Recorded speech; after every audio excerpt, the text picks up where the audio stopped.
Hi Cerwin-Vega fans, everyone at the Cerwin-Vega fans on Facebook and old school Cerwin-Vega fans on Facebook. Welcome to the real episode number 1. The first one that I put out was like an introduction. But this is the first episode that's going to take a topic into consideration. And the first topic is the end of Cerwin-Vega. What happened? What made Cerwin-Vega go from being a family-owned business that we all liked to become a corporate brand among many other brands? There's no definitive answer of that. You have to go back for at least 15-20 years and look at what happened. And everything that happened in that timeline resulted in what happened in 2002 and 2003 when they were sold to Stanton. The sale was finalized in the end of 2002 and was official by 1st of January 2003. And Stanton took over. 2003 was running pretty much like normal, like the old days, because there was still the old people working there and much didn't change. 2004, however, that's when things started to go really bad. I left Cerwin-Vega somewhere around 2007, 2008. And as a distributor and importer and dealer in Norway. Looking back, what led up to Cerwin-Vega being sold? I have been asked many times, what made Cerwin-Vega go out of business? Well, let's just be clear on this. Cerwin-Vega never went out of business. They never filed for bankrupt. They were never foreclosed on, so they never went out of business. That didn't happen. They sold a fully operational business to another company. If we go back to the late 80s, things was going pretty well. Let's do 80s in general. Things were going good. I mean, the audio business was doing good, but there was a financial down period during the 80s. And that drained a lot of companies for the reserves that they had. And of course, things had to change and been altered a little bit. And it doesn't help it when you, in the early 90s, also hit a financial crisis worldwide. And we saw it in Norway. I can make a direct reference to this. I was heavily into the stock market in the 1990 and 91. When the financial crisis hit, and it hits the bank very hard, and I had just bought a bunch of stocks in banks, and I lost it all because the government came in and bailed the banks out, and they nulled every stock, and they put a zero value on it, and I lost my butt on it. So, yes, the 90s and the 80s had two financial terms that was hard on everyone. Everyone was skimping and saving, and a lot of new investments was put on hold. So that really made a huge impact on a lot of companies. And it made a lot of other companies sell out and getting new owners way before Cerwin-Vega did. So Cerwin-Vega stayed in business for another 15-20 years. So they did good. But of course, financial problems in the market, that will always hit you hard on your bottom line. Then they put out some products that had a lot of warranty claims. The Vega on the car stereo, the AL series and the Hi-Fi, and a couple of other Hi-Fi series didn't knock through like they should and like they hoped. Many reasons for that. There's like financial problems and product problems and trends. Trends shifted in the 90s. What you had seen up through the 70s and 80s all of a sudden changed dramatically in the 90s. 90s killed, in a way, hi-fi and car audio for sure, because there was a shifting trend in the hi-fi where people were going to smaller and more lifestyle products. Home cinema and home theater came in and played a major role and took a lot of the market away from the two-channel stereo speakers. From how I saw it, I think Cerwin-Vega didn't grab the home theater market like they should have. And I think that a lot of the traditional Cerwin-Vega customers was a little bit bummed when they saw what Cerwin-Vega came out with on the home theaters scene. Cerwin-Vega should have gone all guns blazing and done something that no one else did and stood out like they did on the 2-channel stereo. They had the chance of making something really different, but they didn't. They made something that everyone else did. And when you compete with like cheap brands like Philips and Iva and Akai and Sony and Technics and Pioneer and all these cheap brands, and you manufacture the same things they do, was it a wrong decision? I think so. They had a chance. Go back to their roots back in the 70s, pick up some sense around ideas, and make some killer stuff for home theater. They could have done it and really stood out and probably put a benchmark on what good home theater was. So you had a crisis in the market twice, 80s and 90s. And they lasted for 2 to 3 years. So, you know, when a market is good and a crisis hit, it hits you overnight. You go from being on the top and you hit the rock bottom pretty darn fast. So when the bad times was kind of like getting over and done, and the market was trying to trend back, it goes a lot slower from down here to get back up there. And it takes a lot of cash and reserve to stay and operate through a period of time like that. And of course, this also affects the pro audio business, because when you have a financial meltdown in the market all over the place, the corporate customer is not gonna like fitness clubs, bars, hotels, and other corporate identities. They're not going to invest and spend a lot of money on things they don't need to change right away. They can wait it out. We have speakers, we have amplifiers, it still works. We're going to wait out this down period, and we're going to invest in maybe a couple of years from now. So a lot of companies kept moderate to very skimpy budgets on a lot of investments, and pro audio was one of them. I know in Norway, you know, hotels they had a lockdown on investments for 3.5 years. And the first ones to go out of business is bars, restaurants, fitness clubs. Those are the first ones to close down. If people don't have to spend money on something, they're not. And those are all services that are like kind of like a luxury service, you know. And it hit the audio business hard. You could see it. Brands was being sold left and right, going out of business, and it changed to be from being produced in Germany and the United States.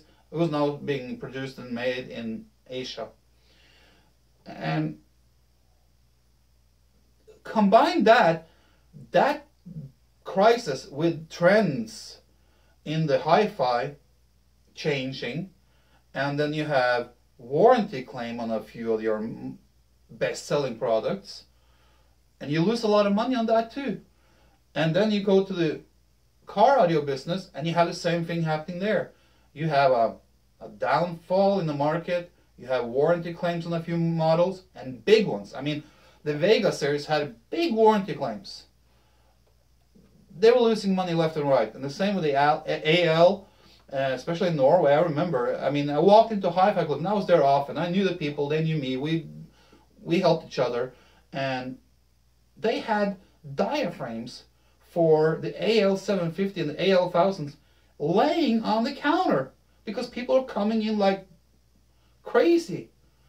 And when you have that, and you have the trends changing from people buying, used to buy like big box speakers, and now they buy the smaller ones, you know, it hurts you. It hurts your bottom line. And in the car audio business as well, the late 80s, early 90s was really good. I want to say up to about 96. It was fairly good. It was stable. It was business as usual. But of course, it could have been better because, I mean, the market was down. But so people wasn't like, oh yeah, I'm going to build myself a super nice car and a lot of stuff. And people like 1, 2 subwoofers and a couple of amplifiers, and that's it, and some speakers. I was a judge in NASCA, which is the same as IASCA here in the States, And I saw it. I was a judge from the very beginning in the early 90s up until the mid and end of 90s, and you can see it from year to year that the trend was shifting from 15 and 18-inch woofers, and it was like 8 and 10s and maybe 12s. And where we in the beginning had cars coming into competitions and they had like 8 or 9 or 10 or whatever subwoofers in the trunk, and all of a sudden the year after you see 80% of the cars has like 4. Cars that used to have 8 woofers or subwoofers have now 4. And then the year after it was 2. And you could see that the market was shrinking and the consumers were choosing less and less and less and less. And we saw this in competition. And another thing we saw was, in the beginning we could have like 200 or 300 people sign up for a competition. And we were sitting in the cars doing measurements all day from like 8 o'clock in the morning to like 6 o'clock at night before we were done measuring all the cars. And the year after, there was like maybe like 150. And then there was like 100. And then a few years after that, it was like 20, 30. And you can see it. The people didn't show up for competition. And then what did that tell you? People don't buy stereo equipment. And all of this just makes one big ball that starts to roll downhill. And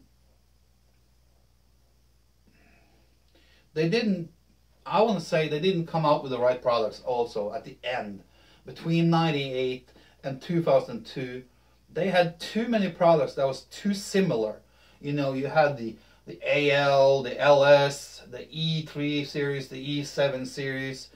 They were all out there and competing against each other, and they didn't separate each other from each other enough, except for the CVT series, but that was a pretty high-priced thing, and a lot of the original CV fans and the CV customers couldn't really relate to that product. It took me some time to get used to it.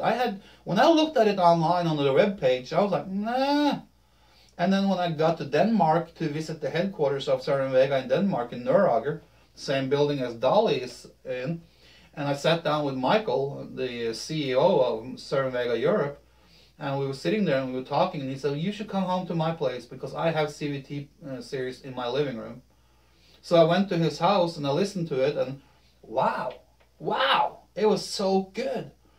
And I remember he was running it on at that time, the biggest Denon home surround receiver that you can get. And it was so awesome. And he said, I have 5 sets in storage right now over at Dowley. If you want them, they can be yours. And I bought them and I took them back to Norway. And I put 2 in my demo, and I sold 3 pairs. And after a while, I sold the demo pairs because there was no more CVT was coming. They discontinued the product, so I had to sell it. So 5 sets was sold in Norway. But all these things, when you combine all these things, all of a sudden you are running a fragile identity, because not only is your business hurting for turnover and income because of different reasons, but you also have a steady and very constant overhead. I mean, you have a huge building that you have to either cool or have lights. So you have utility bills. And in a big building like that, we're talking about thousands of dollars, maybe tens of thousands of dollars a month, because you're in California and they have taxes and high prices on everything. Everything is more expensive in California than anywhere in the United States, except for maybe New York. And then you have, like in the 80s and the 90s and early 2000s, back in the 70s, Cerwin-Vega was like maybe 6 to 8 people in the 70s. And then all of a sudden something exploded. And by the 1990s, you had over 300 people working there. So you have to pay all these people's salary. And if you had 300 people, and let's say they make on an average $2,500 or $3,000 a month, you're talking about close to $1 million, or maybe more than $1 million a month in salary that you have to pay out every month. That's quite a bit. And if your sales starts to linger, or even if you cut your sales in with 20%, 25%, that's going to hurt you. And if you do that year after year, it's going to really hurt you. So I think that Gene and the rest of Cerwin-Vega leadership, which was like, I know Connie and Steven was in there, they probably sat down at some point and said, you know what, there is no more foundation to go on like this. If we do, the company's going to be gone within a year or two, either as a foreclosure or we have to file bankruptcy. And we don't want to lose it like that, so we're going to put it up for sale and save it the way it is and let the legacy go on. I just hoped, well, looking back, Stanton? Really? There would have been better alternatives out there, but then again, there was a bank involved in this too, so, you know, probably the bank had something to say.